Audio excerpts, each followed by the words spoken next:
കേരളം വിധിയെഴുതിയതെങ്ങനെ? ഭരണ തുടർച്ചയുണ്ടാകുമോ? ഭരണമാറ്റമുണ്ടാകുമോ? BJP seat പിടിക്കുമോ? ചങ്കിടിപ്പിലാണ് മുന്നണികളും സ്ഥാനാർത്ഥികളും. കൃത്യം ഒരാഴ്ചയാണ് ഇനി ഫലമറിയാനുള്ളത്. വോട്ടെണ്ണലിന്റെ സമഗ്ര വിവരങ്ങൾ ഓരോ മണ്ഡലത്തിൽ നിന്നും തത്സമയം അറിയാം. നമുക്ക് ഓരോ മുന്നണികളുടെയും പ്രതീക്ഷകൾ വിശദമായി തന്നെ നോക്കാം. VS രഞ്ജിത്തും R റോഷിപാലും റഹീസ് റഷീദുമാണുള്ളത്. 90 സീറ്റ് നേടി ഭരണ തുടർച്ചയുണ്ടാകുമെന്നാണ് LDF പറയുന്നതെങ്കിലും 75-നും 80-നും ഇടയ്ക്കുള്ള സീറ്റുകളാണ് CPM-ന്റെ പ്രതീക്ഷ. 75 സീറ്റുകൾ വരെ ലഭിക്കാമെന്ന് CPI വിലയിരുത്തുന്നു. UDF അവകാശപ്പെടുന്നത് പോലെ ന്യൂനപക്ഷ വോട്ട് LDF-ന് എതിരായിട്ടില്ല എന്നാണ് LDF-ന്റെ നിഗമനം. കാന്തപുരം SDPI വോട്ട് കിട്ടിയെന്ന നേതൃത്വം വിലയിരുത്തുന്നുണ്ട്. റഹീസ് റഷീദാണ് ആദ്യം LDF-ന്റെ പ്രതീക്ഷയുടെ വിശദാംശങ്ങളുമായി. റഹീസ് റഷീദ്, LDF-ന് യഥാർത്ഥത്തിൽ പുറത്തേക്ക് പറയുന്നത് തന്നെയാണോ അകത്തുള്ളവരുടെ പ്രതീക്ഷ? 75-ഉം 80-ഉം സീറ്റുകൾ ലഭിക്കുമെന്നുള്ളത് പുറത്തേക്ക് പറയുന്ന കണക്കാണ്. യഥാർത്ഥത്തിൽ അവർ എത്തിച്ചേർന്നിരിക്കുന്ന നിഗമനം, യഥാർത്ഥ കണക്ക് എന്താണ്? അവർ ഓഫ് ദ റെക്കോർഡ് പറയുന്ന കണക്ക് എന്താണ്? സ്മൃതി, ഭരണ തുടർച്ച കിട്ടും എന്ന പ്രതീക്ഷ തന്നെയാണ് CPM നേതാക്കൾ പങ്കുവെക്കുന്നത്. പുറത്തേക്ക് അവർ 90 സീറ്റ് വരെ എന്നതാണ് സംസ്ഥാന സെക്രട്ടേറിയറ്റ് കൂടിയതിനു ശേഷം സംസ്ഥാന സെക്രട്ടറി MV ഗോവിന്ദൻ പറഞ്ഞത്. പക്ഷേ ആ സംസ്ഥാന സെക്രട്ടേറിയറ്റിൽ ചർച്ച ചെയ്ത് അവസാനമെത്തിയ കണക്ക് 75 മുതൽ 80 വരെ സീറ്റുകളിൽ വിജയിച്ച് നേരിയ മാർജിനിൽ ഭരണ തുടർച്ച ഉണ്ടാക്കും എന്നതായിരുന്നു ആ സംസ്ഥാന സെക്രട്ടേറിയറ്റ് വിലയിരുത്തിയത്. അതിൽ തന്നെ 5ഓളം മന്ത്രിമാർ കടുത്ത മത്സരം നേരിട്ടു എന്ന് പറയുന്നു. ആ നേമത്ത് V ശിവൻകുട്ടി, ഒപ്പം P Rajeev, MB Rajesh, OR Kelu അടക്കമുള്ള മന്ത്രിമാർ കടുത്ത മത്സരം നേരിട്ടു. അവിടെ വിജയപ്രതീക്ഷ ഉണ്ടെങ്കിൽ പോലും എന്തും സംഭവിക്കാം എന്ന നിഗമനത്തിൽ പാർട്ടി എത്തിയിട്ടുണ്ടായിരുന്നു. എന്ന് മാത്രമല്ല, പേരാവൂരിൽ KK ശൈലജ ടീച്ചർ ഏതാണ്ട് 7000 വോട്ടുകൾക്ക് പിന്നിലാണ് എന്ന തരത്തിലാണ് സംസ്ഥാന സെക്രട്ടേറിയറ്റ് ചർച്ച ചെയ്തത്. പുറത്തു വന്നത് KK ശൈലജ വിജയിക്കും എന്ന തരത്തിലാണ് പാർട്ടി നിഗമനം എന്നൊക്കെയാണ്. CPIയും ചർച്ച അനുസരിച്ച് അവർ നേരിയ മാർജിൻ, അതായത് പരമാവധി 75 സീറ്റ് കിട്ടി അധികാര തുടർച്ച ഉണ്ടാകും എന്ന പ്രതീക്ഷയാണ് CPIയും ഉള്ളത്. ഇതിൽ UDF അവകാശപ്പെടുന്നത് പോലെ ന്യൂനപക്ഷ വോട്ടുകളുടെ ഒരു കൺസോൾട്ടേഷൻ LDF-നെതിരെ ഉണ്ടായിട്ടില്ല എന്ന് CPIയും വിലയിരുത്തിയിട്ടുണ്ട്. അതിന് അവർ പറയുന്ന കാരണം, മുസ്ലിം ന്യൂനപക്ഷം എടുക്കുകയാണെങ്കിൽ മലബാറിൽ നല്ല വോട്ടുള്ള കാന്തപുരം വിഭാഗവും SDPI വോട്ടും കിട്ടിയിട്ടുണ്ട്. ക്രിസ്ത്യൻ ന്യൂനപക്ഷവും പൂർണ്ണമായും എതിരായിട്ടില്ല എന്നതാണ് അവരുടെ വിലയിരുത്തൽ. SDPI പരസ്യമായി തന്നെ ആ പിന്തുണ അറിയിക്കുമ്പോൾ കാന്തപുരം വിഭാഗം എല്ലാ കാലത്തും തുടർന്നിരുന്ന പിന്തുണ ഇത്തവണ തുടർന്നിട്ടുണ്ടോ എന്നുള്ളതാണ് അറിയേണ്ടത്. അങ്ങനെയല്ലാതെ ന്യൂനപക്ഷ വോട്ട് മുഴുവൻ തങ്ങളിലേക്ക് ഒഴുകി എന്നുള്ളതാണ് UDF-ന്റെ വാദം. അവർ പറയുന്നത് 74 മുതൽ 80 സീറ്റ് വരെ ഭരണം പിടിക്കാമെന്ന പ്രതീക്ഷയുണ്ട് എന്നാണ്. ഭരണവിരുദ്ധ വികാരത്തിലും മുസ്ലിം ന്യൂനപക്ഷ വോട്ടുകളുടെ ഏകോപനത്തിലുമാണ് പ്രതിപക്ഷത്തിന്റെ പ്രതീക്ഷ. ക്രൈസ്തവ വോട്ടുകളും അനുകൂലമായെന്ന് UDF കണക്ക് കൂട്ടുന്നുണ്ട്. R റോഷിപാൽ വിവരങ്ങളുമായി. റോഷിപാൽ, 100-ലധികം സീറ്റ് എന്നുള്ളതാണ് പ്രതിപക്ഷ നേതാവ് ആവർത്തിച്ചു പറഞ്ഞത്. കഴിഞ്ഞ ദിവസങ്ങളിലടക്കം അദ്ദേഹം അത് പറയുന്നുണ്ട്.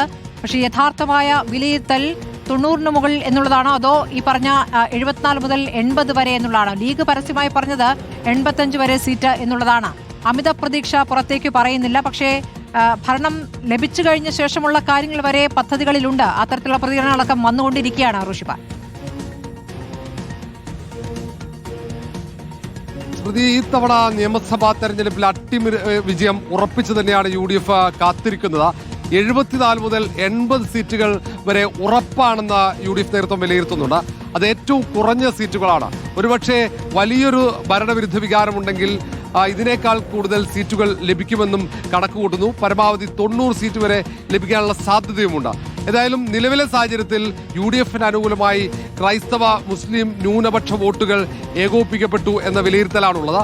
പ്രത്യേകിച്ച് FCRA നിയമ ഭേദഗതിയുമായി ബന്ധപ്പെട്ട ഈ തെരഞ്ഞെടുപ്പിന് അടുപ്പിച്ച് നടന്ന ചർച്ചകൾ, അത് UDF-ന് അനുകൂലമായ ഒരു തരംഗം ക്രൈസ്തവ വിഭാഗത്തിനിടയിൽ ഉണ്ടാക്കിയെന്നാണ് വിലയിരുത്തൽ.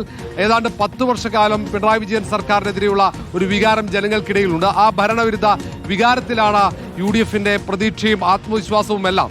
പ്രത്യേകിച്ച് മലബാർ മേഖലയിൽ വലിയൊരു തരംഗം UDF-ന് അനുകൂലമായി ഉണ്ടായിട്ടുണ്ടെന്ന് വിലയിരുത്തുന്നു. മധ്യ കേരളത്തിലും UDF-ന് പ്രതീക്ഷയുണ്ട്.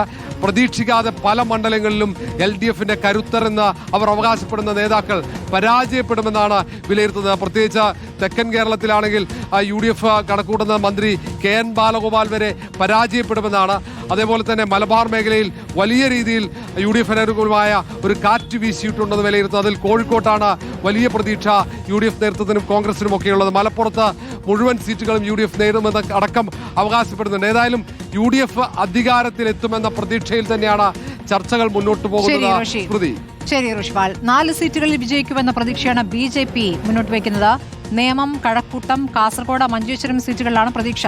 പാലക്കാട്, ചാത്തന്നൂർ, തൃശൂർ, തിരുവനന്തപുരം മണ്ഡലങ്ങളിൽ അട്ടിമറി സാധ്യതയിരുത്തുന്നു. വോട്ട് വിഹിതം ഉയരും, A ക്ലാസ് മണ്ഡലങ്ങൾ വർദ്ധിക്കുമെന്നും കണക്കുകൂട്ടുന്നുണ്ട് BJP. VS രഞ്ജിത്ത് വിവരങ്ങളുമായി. രഞ്ജിത്ത്, ഇപ്പോൾ ഈ പറഞ്ഞ സ്ഥലങ്ങളൊക്കെ നേരത്തെ തന്നെ പറഞ്ഞുകൊണ്ടിരുന്ന കാര്യങ്ങളാണല്ലോ. പക്ഷേ തിരഞ്ഞെടുപ്പാനന്തരം ഉള്ള ആത്മവിശ്വാസം ഏതൊക്കെ മണ്ഡലങ്ങളിലേക്ക് ചുരുങ്ങുന്നുണ്ട്? ഇത്തവണ അക്കൗണ്ട് തുറക്കുമെന്നുള്ള കാര്യം ഉറപ്പിക്കുന്നുണ്ടോ നേതാക്കൾ?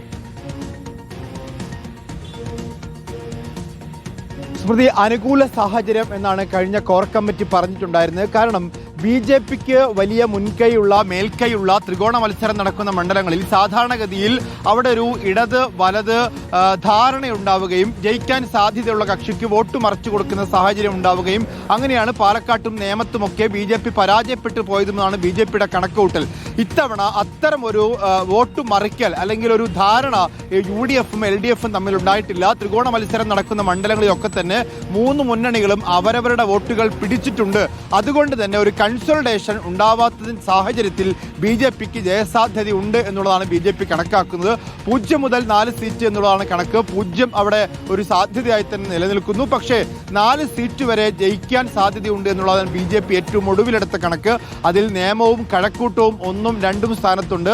കാസർഗോഡും മഞ്ചേശ്വരവും 3ഉം 4ഉം സ്ഥാനത്ത് അവർ എണ്ണി വെക്കുന്നുണ്ട് എന്നുള്ളതാണ്. അതോടൊപ്പം തന്നെ പാലക്കാട്, തൃശ്ശൂർ, തിരുവനന്തപുരം, ചാത്തന്നൂർ സീറ്റുകളും കാട്ടാക്കട പോലുള്ള സീറ്റുകളുമൊക്കെ ജയിച്ചു കയറാൻ സാധ്യതയുള്ള സീറ്റുകളായി കണക്കാക്കുന്നു.